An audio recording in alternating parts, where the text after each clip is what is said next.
Every single year in the NFL, statistically, you have 4 teams that didn't make the playoffs the previous year that now make the playoffs. And I think the Minnesota Vikings absolutely fit this criteria to go from a team that nobody is talking about to a potential contender in the NFC. I think they make the playoffs. I think they've got enough pieces now with KylerMurray being this team's quarterback to go on a run here. And nobody's talking about them. And I feel like when you look at Kevin O'Connell with what he's done in Minnesota, I think he is a top 5 coach in football. It's honestly been unbelievable. If you look at the quarterbacks, if you look at the turmoil that's been there, and yet all he's done is win. Like, that's all he's done. That's all he's been about.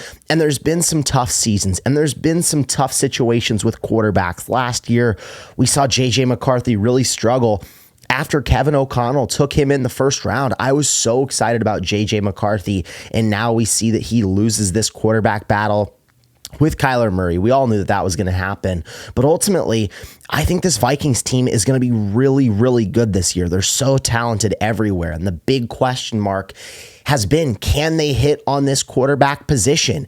And I was looking through the year-by-year for this Vikings team with Kevin O'Connell, and it's honestly been unbelievable since he's taken over. He took over in 2022 as the first-year head coach. They went 13-4. They got to the wild card round and they lost to the Giants. Now the next year they go 7-8, but they had a ton of different quarterbacks and they really struggled after Kirk Cousins got injured. They went 7-10. Then the previous year they went out and got Sam Darnold. We all know what happened there. They went 14-3, almost got the number 1 seed in the NFC. They lost those final 2 games of their season, including the wild card round against the Rams. And then last year, they really struggled with J.J. McCarthy. He was in and out of the lineup. They had 3 different quarterbacks again with Max Brosmer, Carson Wentz. They won 9 games. And I feel like there's a massive silver lining out of the way that last season finished. I think at one point there was a stat that if J.J. McCarthy would have just spiked the football every single time, his quarterback rating would have been better than what it was last year. And I still believe that J.J. McCarthy can be a solid quarterback in the NFL. And I'm not writing him off yet because we've seen so many bust comeback stories in the NFL. And that's what we're about to see here with KylerMurray. And the Vikings have been a prime destination of a quarterback that's been written off by everybody. Sam Darnold, KylerMurray, you name it. A quarterback that's been written off by everybody. And then they turn it around and they're able to have a very successful career.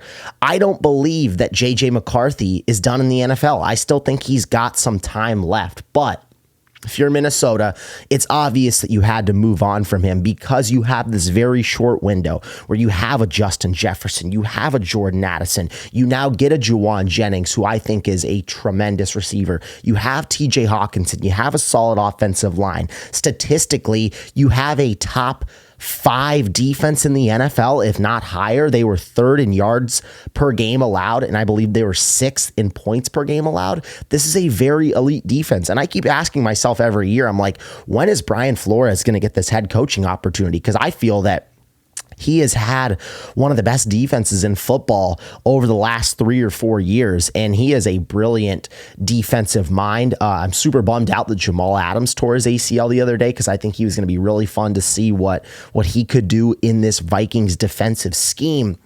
But for Minnesota, we all know it comes down to the quarterback position. And Kevin O'Connell, I think arguably next to a Sean McVay, next to an Andy Reid, next to a Kyle Shanahan, I think those are 3 of the brilliant offensive masterminds that we bring up. And then I think you have to look at Kevin O'Connell as another one of those guys that outside of those top 3, I think you've got to put KOC in that top 5 in terms of offensive minds because he's been so brilliant with whoever he's been coaching, with whatever quarterback he's been coaching.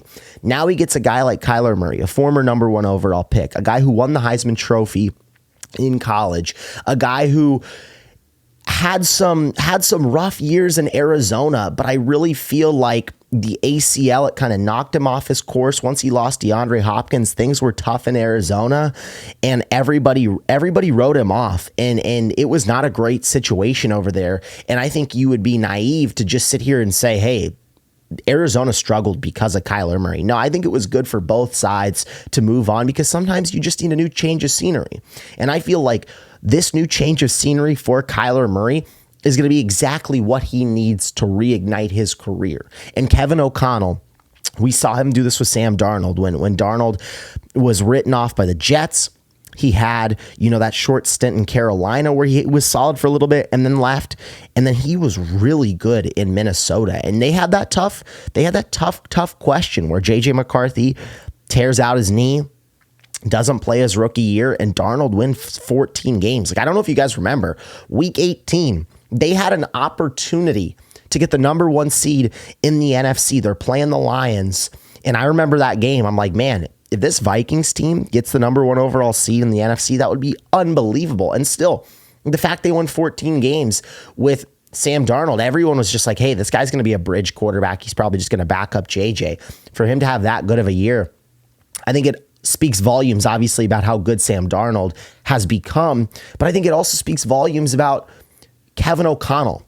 This team last year, they won 9 games. They actually got pretty hot down the stretch, and nobody really gives them that credit. At one point, they were 4-8. Max Brosmer was playing, and then all of a sudden, they beat Washington with J.J. McCarthy. They beat Dallas. They beat New York. Max Brosmer comes in again. They beat Detroit, and then they're able to beat Green Bay. They were able to win some football games with, I don't want to hurt anyone's feelings here, but with bad quarterback play. They won games with bad quarterback play, and they were 9-8. I think this Vikings team now, with good quarterback play, with Kyler Murray, a guy who's been written off by everybody, I think they're going to be solid this year. The bust comeback story, that's been one of the hottest trends now in the NFL. Sam Darnold, Baker Mayfield, Geno Smith. Kevin O'Connell famously said organizations fail young quarterbacks before young quarterbacks fail organizations. And I go back to this one clip where he has his arm around Anthony Richardson, who is the 3rd string right now in Indianapolis. And he's like, man, keep playing hard. Like, you're going to get your opportunity one day. You're a really talented player. Like, Kevin O'Connell, he knows how to build up players' confidences. He knows how to get guys in the right spots for them. He knows how to build offenses around talented players. If you have this type of offense with great receivers everywhere, solid O-line play, 2 good running backs, and a great defense, all you need is this quarterback to hit. And at Kyler Murray's best, we know he can be elite. We know he can be an elite player. He got the Cardinals to the playoffs. And I believe we haven't even seen the best of Kyler Murray because that's what Kevin O'Connell can unlock in a quarterback. He gets the best out of his QBs. And I think that's what you've got to love and be excited about if you are the Minnesota Vikings. Now, the schedule, it's brutal. It's a really, really tough division. We all understand that Detroit's going to be a lot better. They were obviously a Super Bowl contender the last few years, and last year was a little bit of a hiccup. You see this Chicago team that was 6-11, and then all of a sudden they win the division. You have Green Bay, who's not going anywhere anytime soon.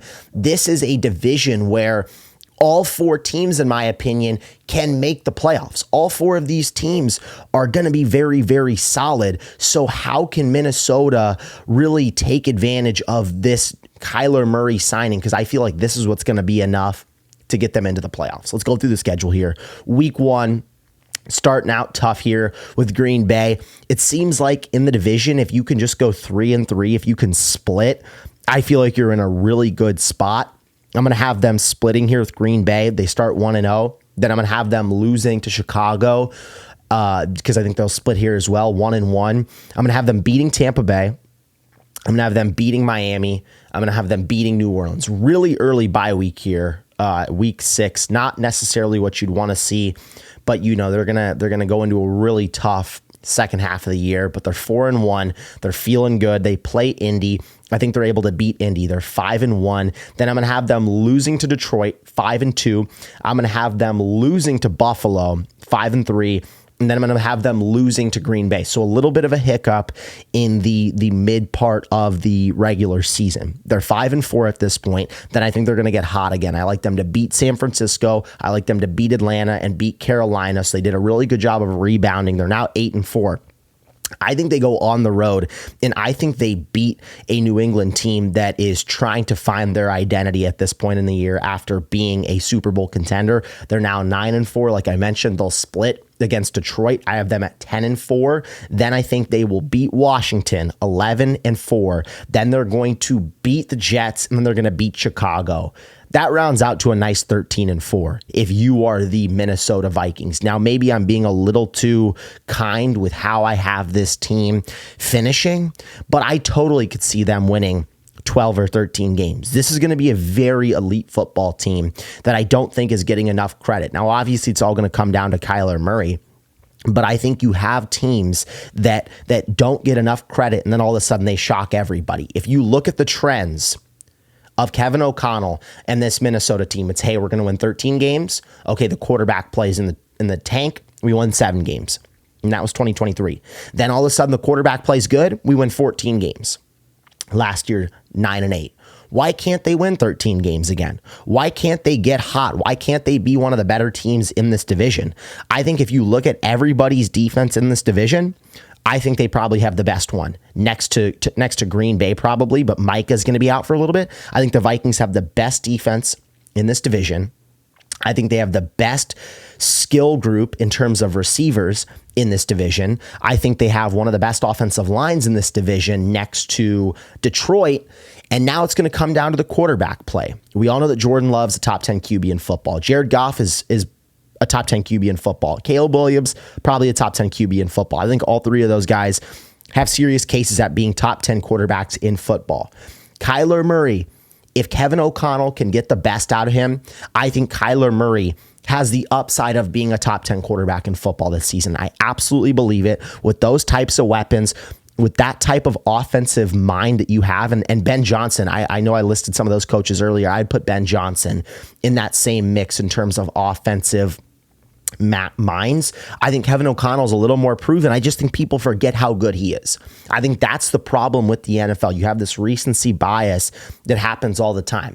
I think the Minnesota Vikings are the one team, like we've seen in years past, that shock everybody. We saw the Commanders do it a few years ago. We've seen the Texans do it. We've seen some teams kind of shock everybody. I think the Minnesota Vikings are the team that if one squad is going to shock everyone, shock the world, I think it's going to be Minnesota. Let me know down below what you guys expect for this Minnesota team this year. Give me your record predictions, how Kyler's going to do. I'm excited to see what you guys think about this Minnesota team. Maybe I'm too high on them. Maybe I'm crazy, but I think they're going to be a really, really good football team. Ladies and gentlemen, my name is Caden Kubler, and thank you guys so much for watching.